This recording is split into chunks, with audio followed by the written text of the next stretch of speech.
એક નાનકડા ગામમાં રામુ નામનો એક દયાળુ આહિર રહેતો હતો. તેની પાસે થોડી ગાયો અને ભેંસો હતી, જેનું દૂધ વેચીને તે પોતાનું ગુજરાન ચલાવતો હતો. રામુનો સ્વભાવ ખૂબ જ સારો હતો અને તે હંમેશા બીજાની મદદ કરવા તત્પર રહેતો. એક વર્ષે ગામમાં ભયંકર દુષ્કાળ પડ્યો. આકાશમાંથી વરસાદ જાણે રૂઠી ગયો હતો. ખેતરો સુકાઈ ગયા અને ઘાસનું તણખલું પણ દેખાતું નહોતું. રામુના તેમજ ગામના બીજા પશુઓ ભૂખથી તરફડવા લાગ્યા. લોકો પણ દાણા પાણી માટે વલખા મારવા લાગ્યા.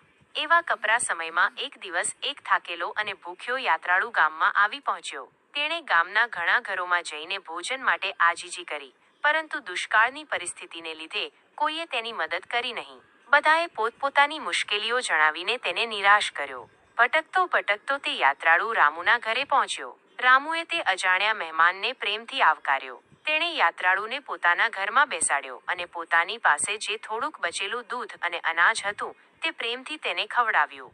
ભોજન આરોગ્યા પછી યાત્રાળુની તૃપ્તિનો કોઈ પાર ન રહ્યો. તેના ચહેરા પર સંતોષ છવાઈ ગયો. તેણે રામુની ઉદારતાના વખાણ કરતા કહ્યું, "હે આહિર, તારા દિલની ઉદારતાનો કોઈ પાર નથી. આ મુશ્કેલ સમયમાં પણ તે એક ભૂખ્યાને ભોજન આપ્યું. તું ખરેખર એક સારો અને સાચો માનવી છે."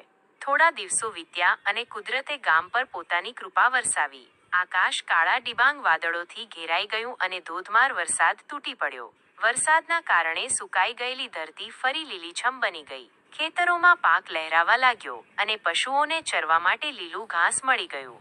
દુષ્કાળના કપરા સમયમાં રામુની ઉદારતા જોઈને ગામના લોકોને સમજાયું કે સાચી સંપત્તિ એ માત્ર ધનદોલત નથી, પરંતુ માણસનું મોટું હૃદય અને બીજા માટેની દયા એ જ ખરી સંપત્તિ છે જે ખરા સમયે કામ આવે છે.